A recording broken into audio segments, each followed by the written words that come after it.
Eh bien, bonjour à toutes et à tous. La saison 5 est tant attendue est enfin arrivée. Donc, je vais faire une vidéo d'analyse des héros. Pensez à vous abonner pour avoir les vidéos d'analyse que je fais, les différentes vidéos d'invocation. Je ferai des invocations sur ce portail également. C'est parti. Je vais analyser l'ensemble des héros 5K 3 étoiles. Même si c'est bien de les tester forcément pour se faire un avis plus confirmé, la carte nous permet déjà de savoir quelles vont être les possibilités avec ces héros.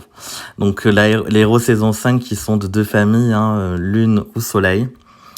Ils ont tous des passifs. Donc déjà, ça fait qu'ils ont pas mal de choses. Ils vont avoir des statistiques toutes et tous très solides. Donc ça, c'est le fait de la nouveauté. On sait que chaque fois qu'il y a de nouveaux héros, ils sont sur les statistiques les plus récentes et les plus élevées.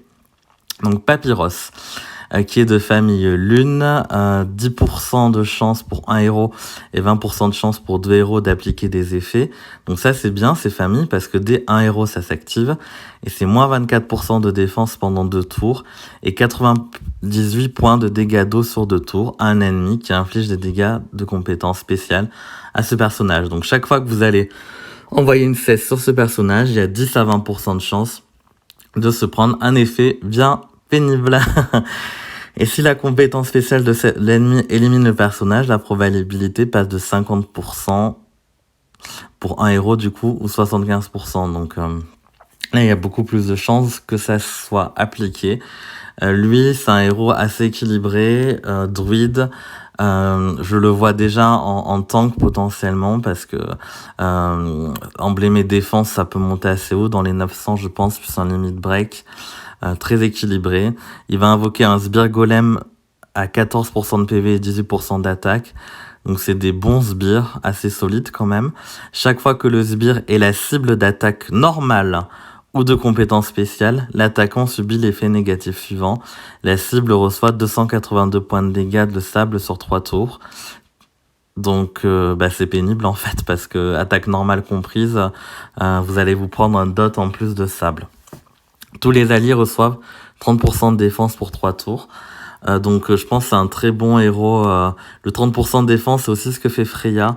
Par contre, Freya est rapide et ses sbires sont un peu plus solides, mais lui, il a des statistiques meilleures. Un passif aussi.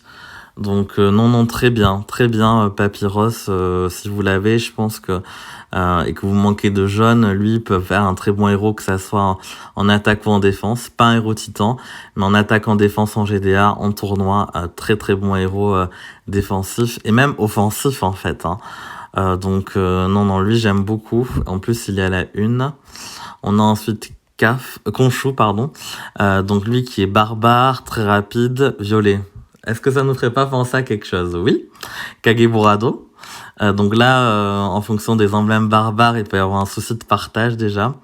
Lui, il va être de la famille Lune aussi.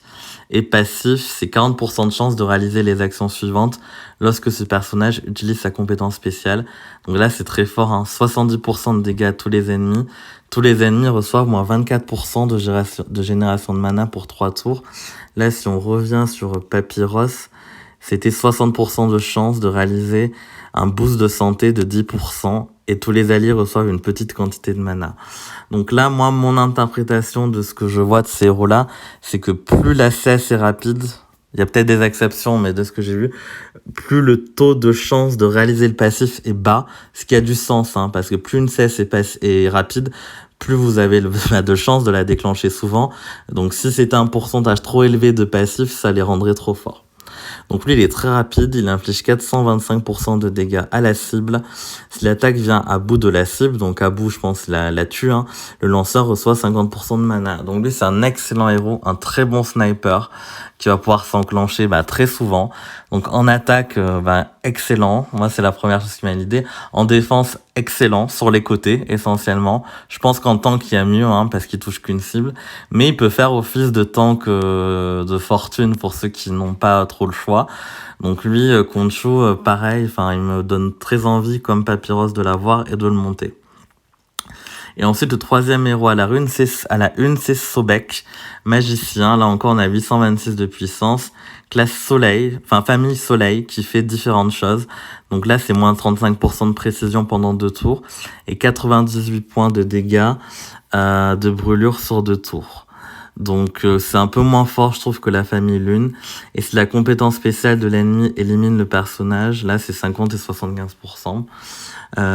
Donc c'est un héros avec une très forte attaque, orientée attaque, 826 d'attaque, mais une défense correcte. Donc inflige 290% de dégâts à tous les ennemis. Rien que ça, déjà en moyen, ça en fait un très bon héros.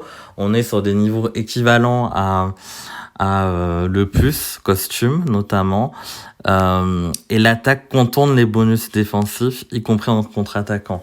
Donc ça, c'est très très très fort parce que du coup, des héros comme Sif qui sont quand même assez souvent en défense ne vont plus du tout être pénibles. Enfin, tous les héros qui contre-attaquent ne seront plus du tout problématiques pour Sobek qui pourra tout raser sans trop se poser de questions.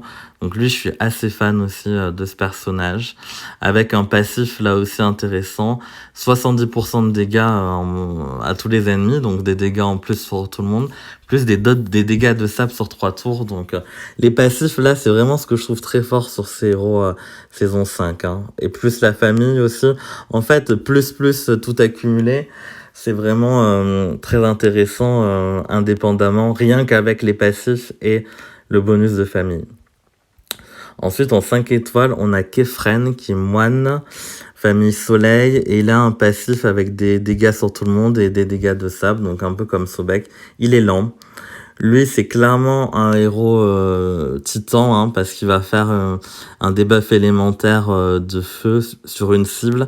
Donc là, sur titan normal, moi je préférais quand même Marjana costume qui est rapide et qui va déclencher plus facilement. Il sera moins coûteuse en mana, quitte à sacrifier un petit peu de dégâts. Par contre, en mythique, il sera meilleur. Ça c'est sûr. Et après, il peut être très bien en ruée parce qu'il fait 350% de dégâts à la cible et l'attaque s'enchaîne sur tous les ennemis qui sont adjacents à tout ennemi touché. Donc, un peu comme Cockney. Donc très très bien. Très très bien. Et du coup en ruée. Après, hors ruée et hors titan, un peu moins forcément pertinent. Ce qui est dommage, c'est que c'est moins 41% de défense que sur une cible. Si ça avait été sur 3 sur tous les ennemis, là, ça le ferait changer de dimension.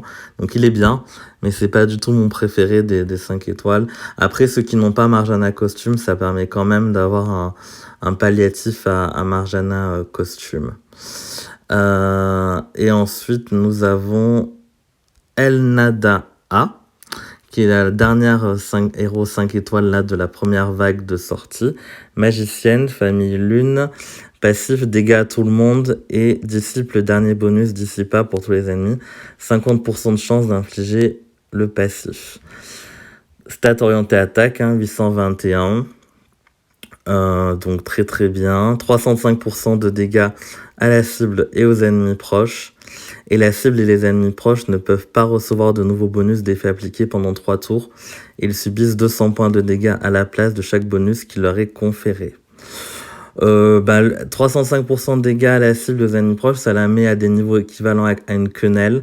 Donc très très bien. Elle, j'aime beaucoup aussi. Je pense qu'elle va être visée par pas mal d'invocateurs sur cette saison. Et là, pareil, vous pouvez la monter sans trop hésiter. Donc déjà, rien que les dégâts, c'est très fort. Et l'immunisation de nouveaux bonus d'effets appliqués, c'est assez intéressant. Donc voilà pour cette analyse des héros 5 étoiles. Je ferai une autre vidéo sur les 4 et 3 étoiles. Et je ferai une autre vidéo d'invocation. Donc voilà, pour ça, pensez à vous abonner pour avoir les notifications des prochaines vidéos. Je vous remercie, je vous souhaite de la chance sur ces invocations. N'hésitez pas à dire en commentaire ce que vous pensez de ces héros 5 étoiles et si vous avez de la chance de les avoir. À bientôt, merci.